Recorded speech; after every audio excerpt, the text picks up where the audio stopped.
جو کہ ان کو منتھلی دیتے ہیں۔ بجلی کے بل کو دیکھ لیں، ڈبل ٹرپل بل آ رہے ہیں، 13 قسم کے ٹیکس ہیں۔ اگر 100 200 300 سے 1 یونٹ بھی اوپر جاتا ہے تو آپ ڈبل ریٹ کر دیتے ہیں۔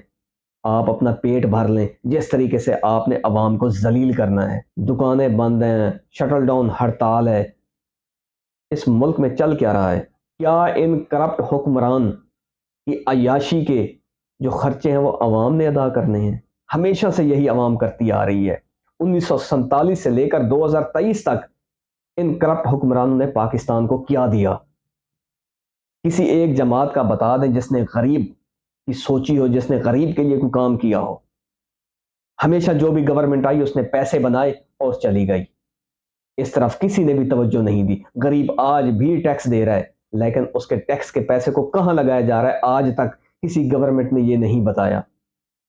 اس کے باوجود، ٹیکس دینے کے باوجود مجھے ذلیل ہونا پڑتا ہے اس ملک میں۔ امیر کے لیے بجلی فری ہے، اور امیر کی جو بجلی ہے اس کی قیمت یہ غریب دے رہا ہے۔ کب تک آپ غریب عوام کا خون جو ہے وہ چوستے رہیں گے؟ آخر میں یہی ہوگا کہ غریب جو ہے وہ خودکشی کر لے گا۔ پھر میں دیکھتا ہوں کہ آپ حکمرانی جو ہے وہ کس طرح کریں گے۔ گورنمنٹ کی مثال اس طوائفن عورت کی طرح ہے جو بند سور کر آتی ہے، ناچتی ہے، پیسے اکٹھے کرتی ہے اور اندر چلی جاتی ہے۔ سیم ہمارے حکمرانوں کی یہی صورتحال ہے۔ ہم سے ووٹ لیتے ہیں، ہمارے سامنے ناچتے ہیں، اپنا ڈانس دکھاتے ہیں اور پیسے لے کر چلے جاتے ہیں۔ جب حکومت ختم ہوتے تو آسانی کے ساتھ یہ باہر چلے جاتے ہیں، کیوں تمہارے باپ کا پیسہ تھا۔ کیا اس ملک میں کوئی پوچھنے والا ہے تم سے؟ کیا پاکستان میں کوئی ایسا ادارہ ہے جو ان سے پوچھے گا؟ آپ نے اپنی مرضی سے نیب کے اندر ترامیم کی اور بآسانی آپ نے اپنے سارے کیسز معاف کروا لیے۔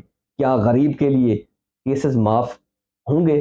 کیا غریب کو انصاف ملے گا اس طرح کا جس طریقے سے آپ نے کیا؟ 50 کروڑ تک آپ نے کہا کہ نیب جو ہے وہ کارروائی نہیں کر سکتا۔ اس کا مطلب ہے کہ کوئی بھی شخص بآسانی 50 کروڑ تک کرپشن کرے ہے وہ آپ پر۔ دنیا آپ کو دیکھ کر آپ کا تماشا دیکھ رہی ہے جس طریقے سے آپ کر رہے ہیں پاکستان میں۔ اس طرح ہوتا ہے، قوانین اس طرح بنائے جاتے ہیں کہ آپ اپنی مرضی سے بدماشی کریں اور قوانین چینج کر کے آپ باہر بھاگ جائیں۔ جن لوگوں کے اثاثے منجمد تھے، جن کے وارنٹ گرفتاری تھے، ان کو لایا گیا، ان کو وزیر خزانہ بنا دیا گیا، سارے مقدمات ان کے معاف ہو۔ کیا ایک غریب کے اس طرح مقدمات معاف ہوں گے؟ کبھی بھی نہیں ہوں گے۔ پاکستان کی عدلیہ کا 139 نمبر ہے، وہ کیوں ہے؟ آپ کو بہتر طریقے سے پتہ ہے جس طریقے سے عدالتیں آج کل فیصلہ دے رہی ہیں۔ مجھے شرم آتی ہے جب میں عدالتوں کا رویہ دیکھتا ہوں، امیر کے لیے مختلف، غریب کے لیے مختلف۔ جس پر چاہیں آپ 200 سے زیادہ مقدمات کر لیں، کسی کی جرت نہیں ہے پوچھنے کی کہ مقدمات کیوں درج ہو رہے ہیں۔ کیا اس طرف عدالت کی ذمہ داری نہیں بنتی کہ وہ دیکھے کہ پاکستان میں ہو کیا رہا ہے؟ اب ریسنٹلی آپ عمران خان کا جس طریقے سے توشہ خانہ کے اندر ٹرائل ہوا، عمران خان کو گواہ پیش کرنے کی اجازت نہیں دی گئی، عمران خان حاضر نہیں تھا، اس کے باوجود سزا دے دی گئی۔ کیا اس ملک میں کوئی قانون ہے؟ جس جج نے عمران خان کے خلاف فیصلہ دیا، آپ نے اس کو باہر ٹریننگ کے لیے بھیج دیا، حالانکہ اس لسٹ میں اس کا نام بھی نہیں تھا۔ کتنی افسوس کی بات ہے۔ اس کے بعد اس جج کو آپ نے OST لگا دیا۔ کیا یہ سزا اس کے لیے کافی ہے؟ بدترین یہودی جسے قبر پر، جنت دوزخ پر یقین نہیں، اس کا پہلا نمبر ہے انصاف کا۔ ہمیں قبر پر، دوزخ، جنت پر یقین ہونے کے باوجود ہمارا 139 نمبر ہے۔ ڈوب مرنا چاہیے ہمیں۔ اس ملک کا انصاف صرف امیر کے لیے ہے۔ اس ملک میں جو انصاف ہے وہ ہمیشہ یہی دیکھا گیا کہ غریب کی دہلیز تک چلا جاتا ہے، لیکن بدقسمتی کے ساتھ امیر انصاف کے کٹہرے میں بار بار چکر لگاتا ہے، لیکن اس کو انصاف نہیں ملتا۔ یہ ہے آپ کا انصاف، یہ ہے آپ کی عدالتیں۔ شیم آن یو۔ ہمیشہ جو بھی گورنمنٹ آتی ہے سیاسی مقدمات بناتی ہے دوسری پارٹیز کے اوپر۔ کیا اس طرح سیاست ہوگی؟ کبھی ان چیزوں سے نکل کر آپ عوام کے لیے سوچیں گے؟ مہنگائی کو دیکھ لیں، اگر آج ایک چیز 10 روپے کی ہے تو صبح پتہ چلتا ہے کہ وہ 15 روپے کی ہو چکی ہے۔ کیا اس ملک میں کوئی ایسا ادارہ ہے جو اس مہنگائی کو کنٹرول کرے؟ مجھے 20 سے 25 ہزار میں آپ گھر چلا کر دکھائیں، میں تو حیران ہوں یہ غریب زندہ کیسے، یہ مرا کیوں نہیں ہے؟ میں اگلے دن ایک غریب میرے پاس آیا، مجھے کہنے لگا کہ ملک صاحب 1 سال ہو گیا میں نے گوشت نہیں کھایا، 1 سال ہو گیا ہے میں نے گوشت نہیں کھایا۔ اس کی بات سن کر یقین کریں میں بہت افسردہ ہوا کہ ہمارے ملک میں یہ ہو کیا رہا ہے۔ امیر کے لیے ڈیلی 10 کھانے ہوتے ہیں، جب یہ اسمبلی تحلیل ہونے لگی تو 20 قسم کے کھانے کھلائے گئے۔ بے شرمو، تمہیں یاد نہیں آیا کہ غریب کے گھر میں 1 سال سے گوشت نہیں بنا اور تمہاری عیاشی ہے کہ ختم نہیں ہو رہی۔ بھارت کو دیکھ لیں، ہمارے ساتھ آزاد ہوا کہاں پہنچ چکا ہے۔ بنگلہ دیش کو دیکھ لیں، 1975 میں آزاد ہوا، وہ دیکھیں کہاں پہنچ چکا ہے۔ چائنا کو دیکھ لیں جو آپ سے 2 سال کے بعد آزاد ہوا، وہ کہاں پہنچ چکا ہے۔ ایک غیر مسلم ملک ہے جس کو جنت دوزخ پر یقین نہیں، وہاں کی ایمانداری آپ دیکھ لیں۔ اور پاکستان کو دیکھ لیں، کوئی ایسا ادارہ نہیں ہے پاکستان میں جو اس وقت کرپشن سے پاک ہو۔ بدقسمتی کے ساتھ اس ملک کے جس ادارے میں جائیں سب سے پہلے ان کی یہی بات ہوتی ہے کہ آپ ہمیں کتنا دیں گے۔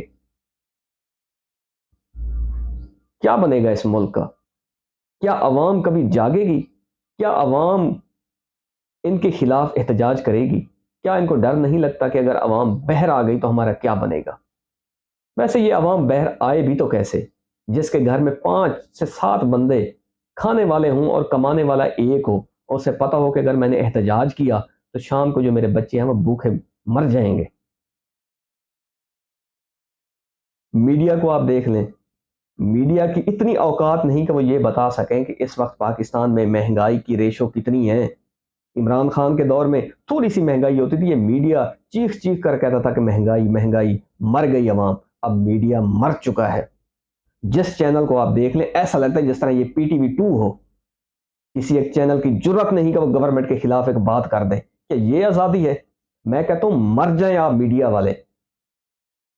اگر آپ کو کسی نے کنٹرول کیا ہوا ہے تو آپ چھوڑ دیں صحافت، یہ صحافت اس چیز کو نہیں کہتے۔ بند کر دیں آپ اپنے چینل اگر آپ انصاف کو نہیں دکھا سکتے۔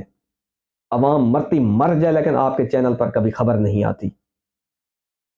ٹھیک ہے، اگر آپ کو کسی نے کنٹرول کیا ہو تو آپ چھوڑ دیں، نہ کریں آپ صحافت کو بدنام نہ کریں خدا کے لیے۔ روزانہ پاکستان میں 40,000 سے زیادہ لوگ پاسپورٹ دفتر جا کر وزٹ کرتے ہیں اور اپنا پاسپورٹ بنواتے ہیں۔ اس کا مطلب یہ ہے کہ 40,000 بندہ ڈیلی یہی چاہتا ہے کہ وہ پاکستان کو چھوڑ دے۔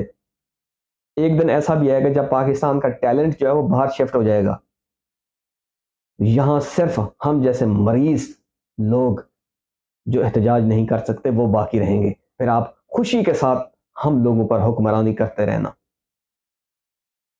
اس طرح نہیں ہوتی قومیں جس طریقے سے ہم ہیں۔ ایک ایسا انسان جس نے جا کر باہر نبی کریم صلی اللہ علیہ وسلم کو ختم النبیین کہا اور نبی کریم صلی اللہ علیہ وسلم کی ناموس پر اٹھنے والی انگلی کو دہشت گرد کہا، آج وہ انسان کہاں ہے؟ آج اس انسان پر 200 سے زیادہ مقدمات ہم نے درج کر دیے۔ اس کا یہی قصور تھا کہ اس نے ایک ادارے کی بات نہیں مانی۔ اس کے ساتھ آپ نے جو سلوک کرنا ہے کریں، اس کا یہی قصور ہے کہ اس نے ایک عام انسان کے بارے میں بات کی، اس نے ہمارے بارے میں بات کی، اس کا یہ قصور ہے۔ بدقسمتی کے ساتھ ہمیں انگریز سے تو آزادی مل گئی لیکن ہمیں اپنے آپ سے آزادی نہیں ملی۔ آج بھی ہم اپنوں کے ہاتھوں میں غلامی کی زندگی گزار رہے ہیں۔ کسی کی اتنی جرت نہیں کہ وہ اپنی زبان کو آزادی کے ساتھ بول سکے، کسی کی جرت نہیں کہ کوئی ایک بات نیوٹرل بول کر دکھائے، نہیں بول سکتا۔ ہم تو اس ملک میں رہتے ہیں جس ملک کے گٹر کے اوپر ڈھکن نہیں ہے۔ آئے دن ہم سنتے ہیں کہ کبھی بچہ اس میں گرا ہے، اس مر چکا ہے۔ جس ملک کے گٹروں کے اوپر ڈھکن نہ ہو اس ملک کے بارے میں آپ کیا سوچ سکتے ہیں؟ وہ کس طرح کا ملک ہوگا؟ ریسنٹلی 15 اگست والے دن انڈیا کے وزیر اعظم نریندر مودی نے خطاب کیا اور اس نے کہا کہ ہمیں پاکستان کے ساتھ جنگ کرنے کی ضرورت ہی نہیں ہے، وہ اپنی موت آپ مر جائے گا، وہ ایک بھکاری ملک ہے، ہمیں شرم آتی ہے اس ملک کے ساتھ لڑتے ہوئے جو بھکاری ہو۔ اس کی جب بات میں نے سنی مجھے 2 دن سکون نہیں ملا۔ اس کی بات کافی حد تک ٹھیک بھی ہے، ہم بھکاری ہیں، IMF کے مقروض ہیں ہم، جو آئی ایم ایف کہتا ہے ہم وہ کرتے ہیں. ہماری تو اتنی جرت نہیں کہ ہم بجلی سستی کر دیں یا کسی چیز میں عوام کو ریلیف دے دیں.